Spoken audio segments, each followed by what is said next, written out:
Bonjour tout le monde et bienvenue sur cette nouvelle vidéo. Je vous retrouve aujourd'hui pour la deuxième vidéo de la vente du métronome. Et aujourd'hui, on va s'intéresser à ma pile à lire de l'hiver. Alors évidemment, je dis pile à lire de l'hiver, mais on s'entend que j'ai toujours envie de lire les livres de ma pile à lire de l'automne que je n'ai pas lus. Ils sont beaucoup trop nombreux et surtout beaucoup trop intéressants pour que je fasse une croix dessus et que je passe à la saison suivante en mode non c'est bon j'ai plus envie. Donc je vous affiche à l'écran cette fameuse pile à lire de l'automne. Les lignes qui sont en vert ce sont les livres que j'ai déjà lus et donc vous voyez qu'il en reste encore énormément. Donc évidemment ceux-là, je ne vais pas en parler dans cette vidéo, hormis un ou deux qui sont vraiment prioritaires, mais ils restent en course pour être lus quand même assez rapidement. Il y a aussi évidemment les livres que je vous ai présentés hier dans ma pile à lire du Cold Winter Challenge, mais je vais vous faire un rapide rappel de ceux qui sont vraiment prioritaires dans ma pile à lire de l'hiver. Évidemment, je vous l'ai déjà dit hier, mais je compte relire une saga que j'avais démarrée en 2022. J'ai vérifié les datas tout à l'heure, c'est confirmé, je l'ai commencé en janvier 2022. Les Accords corrompus de Kelly Sinclair. J'ai glissé les tomes 1 et 3 dans ma palle du Cold Winter Challenge, mais évidemment, c'est la saga entière que je compte relire cet hiver. Enfin, je dis relire. J'ai lu seulement les deux premiers tomes que je connais donc déjà, même si j'ai plus les détails en tête, et je n'ai jamais lu les tomes 3 et 4. Donc, relecture pour les tomes 1, Rêve de glace, et 2, Rêve d'envol, et découverte vraiment des tomes 3 et 4, Rêve de feu et Rêve de liberté. Lire 4 tomes d'une saga en 3 mois, c'est évidemment extrêmement ambitieux, mais j'ai confiance parce que je sais que les deux premiers tomes, je les avais dévorés, c'était trop bien. J'ai confiance pour la suite de la saga, donc je me dis que c'est possible. Il y a aussi Lune froide sur Babylone de Michael McDowell. Pareil, je pense que ça va se lire très vite puisque j'adore le style d'écriture de cet auteur. J'adore les situations qu'il nous décrit et en plus c'est toujours ancré dans une époque historique très intéressante. Ici ça va se passer dans les années 80. Donc pareil, priorité certes, mais ça va se lire très vite. Puis je compte aussi vraiment découvrir l'histoire de l'expédition de l'Endurance, mais cette fois-ci sous le prisme et le regard d'Ernest Shackleton qui était le chef de cette expédition. L'Endurance, c'est un navire qui a été envoyé en expédition en Antarctique pour la première grande traversée du continent en 1914. Sauf que l'expédition n'est jamais arrivée à bon port. Petit changement de batterie, donc j'ai oublié ce que je vous disais, mais je vous parlais de l'Odyssée de l'Endurance. Non-fiction, témoignage de faits réels, de tragédies maritimes et surtout de situations et d'événements absolument incroyables. J'ai vraiment hâte de découvrir le point de vue d'Ernest Shackleton. D'ailleurs, pour celles et ceux qui seraient intéressés, Nat Geo sur, je crois que c'est Disney+, diffuse en ce moment un documentaire en plusieurs parties sur cette histoire absolument incroyable de l'Endurance, parce que pour rappel, ils sont partis en 1914, ils sont rentrés en 1917, enfin du coup ils ont été secourus en 1917, ils ont passé tout ce temps-là à braver des conditions climatiques extrêmes, des conditions météorologiques extrêmes, avec très peu de moyens puisque comme on s'en doute au début du siècle, on était un petit peu limité au niveau de technologie. Et si ça c'est pas une lecture de l'hiver, je me demande ce qui peut l'être. Et enfin toujours de ma pile à lire du Cold Winter Challenge en top priorité, j'ai Cœur de sorcière de Geneviève Gornichet, ici une réécriture d'un mythe de la mythologie nordique. Et on va s'intéresser à une sorcière qui a affronté, qui a bravé Odin, qui est ni plus ni moins que le roi des dieux de la mythologie nordique. Et ça promet d'être un roman féministe. On adore ça. Maintenant, il est temps de passer à ces titres que je ne vous ai pas encore présentés, du moins pas récemment. Il y a en premier lieu Requiem pour les fantômes de Catherine Arden. C'est une relique de ma pile à lire de l'automne, mais je pense que finalement, l'hiver, c'est très certainement la saison la plus sympathique pour découvrir ce roman puisque ça se passe en janvier. En tout cas, c'est ce que nous laisse penser la quatrième de couverture. A priori, on va avoir deux temporalités différentes, une en janvier 1918 et une en novembre 1917. Deux temporalités qui vont suivre deux personnages différents. En 1918, on va suivre Laura Even qui a été grièvement blessée et qui rentre du front après la fin de la Première Guerre mondiale. Et pendant son rétablissement, elle apprend que son frère, qui a lui aussi été envoyé au front, est apparemment porté disparu ou mort, je ne sais pas bien. Sauf qu'elle n'y croit absolument pas et elle décide de partir à sa recherche. Et de ce que j'ai compris, en novembre 1917, on va suivre le point de vue de ce fameux frère. Donc j'imagine qu'on va avoir une alternance de points de vue et de temporalité pour recoller tous les morceaux. Et si c'est le cas, c'est clairement une construction qui va me plaire. En plus de ça, on nous promet une fantaisie historique inspirée d'événements réels qui nous fera passer du rire aux larmes en une seule phrase. Si en plus j'embarque pour un style d'écriture absolument fabuleux, je signe. Je dis ça parce que je ne connais absolument pas le style d'écriture de Catherine Arden. Je n'ai jamais rien lu de cette autrice et pourtant je sais qu'elle est reconnue, qu'elle est très appréciée pour son style d'écriture. Donc j'ai très envie de la découvrir avec Requiem pour les fantômes, mais aussi avec le premier tome de sa trilogie Une nuit d'hiver. Le premier tome c'est L'ours et le rossignol. Et ici je me souviens que c'est inspiré du folklore russe. Là aussi c'est très intriguant parce que je n'y connais pas grand chose, donc je risque d'apprendre justement pas mal de choses et j'aime bien quand j'apprends. Et là je crois que je vais m'embarquer dans de la fantasy, ce qui est pas plus mal, j'aime bien ça, mais surtout de la fantasy inscrite dans une période historique, et là j'adore. D'ailleurs, maintenant que j'y pense, c'est aussi le cas avec Requiem pour les fantômes puisque c'est un roman historique vu que ça se passe pendant la Première Guerre mondiale, mais je crois savoir qu'il y aura une pointe, un petit soupçon de magie ou de fantastique. Et ça c'est pas fait pour me déranger non plus. Enfin bref, pour L'ours et le rossignol, je vais carrément vous lire le résumé de ce premier tome.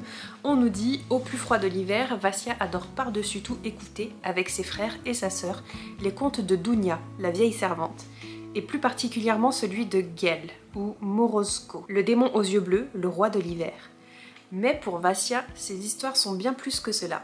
En effet, elle est la seule de la fratrie à voir les esprits protecteurs de la maison, à entendre l'appel insistant des sombres forces nichées au plus profond de la forêt. Ce qui n'est pas du goût de la nouvelle femme de son père, dévote acharnée, bien décidée à éradiquer de son foyer les superstitions ancestrales. Inspirée de contes russes, L'ours et le rossignol a su en garder toute la poésie et la sombre cruauté. Ça me semble extrêmement prometteur. Par contre, ça voudrait dire que je me lance encore une fois dans la découverte d'une saga, alors même que j'ai déjà prévu la relecture de 4 tomes avec les accords corrompus. Est-ce que c'est judicieux? Je ne suis pas sûre, mais j'ai quand même très envie de le découvrir et je crois que l'envie va surpasser la raison. Donc ça c'était pour le côté roman historique fantasy. Maintenant on va s'intéresser au thriller, enfin thriller et mystère. Le premier c'est le 3e tome de La femme de ménage de Freda McFadden, c'est La femme de ménage voit tout. Déjà parce que la couverture fait clairement hivernale avec cette prédominance de blanc, mais aussi parce que j'ai pas très envie de laisser traîner cette suite parce que je me dis que potentiellement ça pourrait faire partie de la sélection Babelio pour 2025. On n'y est pas encore, mais de toute façon Freda McFadden c'est une autrice que j'apprécie énormément. J'ai pas envie de laisser trop traîner ses livres parce que je pressens qu'il va y avoir d'autres sorties de cette autrice en 2025, du moins d'autres traductions chez City Edition et j'ai envie de toutes les découvrir. Ici je sais juste qu'on retrouve Millie qui était donc notre personnage principal dans le tome 1, La femme de ménage, et dans le tome 2, Les secrets de la femme de ménage.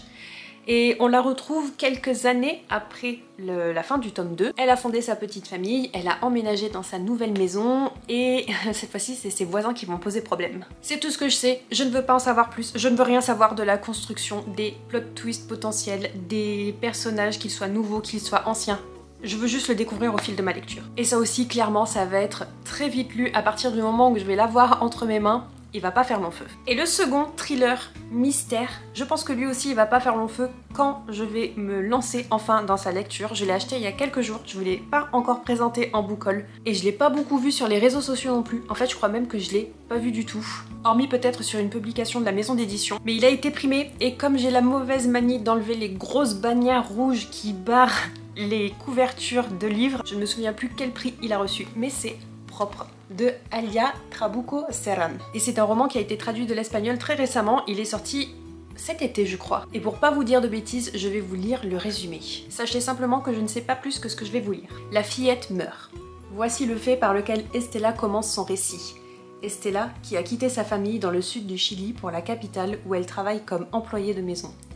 Estella, qui s'est occupée pendant 7 ans de la jeune victime, l'a bercée, nourrie, rassurée, grondée aussi. Qui connaît chaque étape ayant mené au drame. La chienne, les rats, les aveux, le poison, le pistolet. Chaque étape jusqu'à l'inéluctable. On nous dit aussi que c'est un roman psychologique haletant, angoissant et addictif, à travers lequel notre époque se dessine. Une société fracturée par les rapports de domination et d'argent où les uns vivent dans l'ombre des autres. J'ai vraiment hâte d'en savoir plus, de découvrir déjà le mystère autour de la mort de cette petite fille, mais aussi pour les thèmes abordés, puisque j'imagine que ça va être une grosse critique de la société Est-ce que ça va être de la société chilienne ou de la société en général? Je ne sais pas. Mais surtout une grosse mise en avant des différences de classe sociale. Ça m'intrigue beaucoup. Et pareil, je pense que ça va se lire très vite, d'autant plus qu'il fait moins de 300 pages. Je vois là que je suis à la page 270. Donc celui-là aussi, j'ai bon espoir qu'il ne fasse pas long feu. Et enfin, cet hiver, on va évidemment aborder doucement mais sûrement l'année 2025 et j'aimerais cette année découvrir plus de non-fiction. Donc les 2 prochains titres que je vais vous présenter, ce sont les derniers de cette pile à lire de l'hiver et ce sont 2 titres de non-fiction. 2 titres que je n'ai pas en ma possession parce que je compte les emprunter à la médiathèque. Le premier, ce serait pour m'intéresser encore un petit peu plus au sujet de la place de la femme dans notre société et j'ai bien l'intention de lire Les Grandes Oubliées, pourquoi l'histoire a effacé les femmes. C'est écrit par Titu Lecoq et je sais que c'est une autrice qui a publié de nombreux écrits de non-fiction autour du féminisme et de la place de la femme. Et j'aimerais bien commencer à découvrir son œuvre parce qu'à chaque fois que j'en entends parler, que ce soit pour ce titre ou pour un autre, je me dis que c'est vraiment un sujet qui m'intéresse et que j'ai envie de lire ce qu'elle a écrit. J'ai envie d'en savoir plus sur le sujet, donc je me dis qu'il est temps que je me lance. Et il me semble, à prendre avec des pincettes, que dans ce titre, on va s'intéresser à des femmes qui ont fait l'histoire mais dont on n'entend jamais parler et on va aussi aborder le sujet de pourquoi on n'a pas entendu parler d'elles. Et le dernier titre que j'aimerais découvrir, là ce serait plus pour m'intéresser à l'histoire de l'art, peut-être, je ne suis pas sûre, mais l'art c'est quand même le thème central de ce roman et le vol d'art surtout, puisque j'aimerais lire Le voleur d'art de Michael Finkel. Et apparemment c'est l'histoire vraie de Michael Finkel qui a été arrêté, je crois même plusieurs fois, pour vol d'objets d'art, de tableaux, et il s'est vissé apparemment dans les musées. Et de ce que j'ai compris, il volait pour le plaisir de voler et de collectionner ses œuvres d'art. Apparemment c'était même pas pour les revendre, c'était juste pour sa collection personnelle. Imaginez donc un kleptomane mais féru d'histoire de l'art. Je n'ai vu aucun retour sur ce titre en français, mais ce que j'ai vu en anglais était pas forcément des plus positifs, mais j'ai quand même envie de me faire ma propre opinion et je me dis que dans tous les cas, je risque très fortement d'apprendre des choses, donc ça ne peut être que du positif pour moi de ce point de vue. Même si j'avoue que j'ai un peu peur de carrément juger Michael pour ses mauvaises actions. Donc voilà, j'ai encore un peu plus agrandi cette pile à lire vertigineuse que j'établis au fil des jours. Mais rien qu'avec ça, j'en ai pour un moment. Il y a aussi ceux de la médiathèque et ceux que je ne vous ai pas présentés dans cette vidéo. Ça fait beaucoup, mais je me dis que j'ai un petit peu plus de temps libre parce que je reprends le travail uniquement fin mars, donc j'ai le temps de m'avancer dans mes lectures et j'ai toujours extrêmement envie de découvrir plein de choses. D'ailleurs ça commence à être un petit peu épuisant cette histoire de vouloir lire tout et n'importe quoi en même temps. On arrive à la fin de cette vidéo et je me rends compte que je n'ai pas déballé avec vous ma 2e case de mon calendrier de l'Avent des bougies. En réalité je l'avais fait déjà hier parce que j'ai tourné cette vidéo hier avant que ma caméra me lâche, mais j'avais déjà découvert ma 2e case. Je vais donc faire semblant de découvrir cette case avec vous. Oh wow! Donc voici ma 2e bougie, je crois me souvenir que c'était marron, oui c'est ça, marron glacé. Et je pense que je vais la sentir brûler demain. Elle est plus parfumée que la première qui était lait de figue, mais à voir quand elle brûlera. En attendant, je vais la mettre ici. On est donc arrivé à la fin de cette vidéo. N'hésitez pas à me dire ce que vous en pensez dans les commentaires. Si vous avez une pile à lire de saison, une pile à lire hivernale, et surtout si vous ne participez pas au Cold Winter Challenge, eh bien dites-moi dans les commentaires quel est le livre ou les livres que vous souhaitez absolument lire cet hiver. Et s'il y en a un qui vous intéresse particulièrement dans ce que je viens de vous présenter, n'hésitez pas à me le dire aussi. Et pour celles et ceux qui ne souhaiteraient pas laisser de commentaires trop longs, vous pouvez toujours me laisser l'emoji flocon. Autrement, n'hésitez pas à liker la vidéo si elle vous a plu, à la partager, à vous abonner à la chaîne si c'est pas déjà fait. Vous pouvez aussi me rejoindre sur Instagram, je pense jamais à le dire, mais oui, il y a aussi un Instagram, le métronome en papier. Je partage très régulièrement en story ce que je lis et tous les mardis, je vous propose de partager votre lecture en cours. Autrement, nous on se dit à demain 17 h pour une nouvelle vidéo. Ce sera mon bilan du Pumpkin Autumn Challenge. Allez, à demain!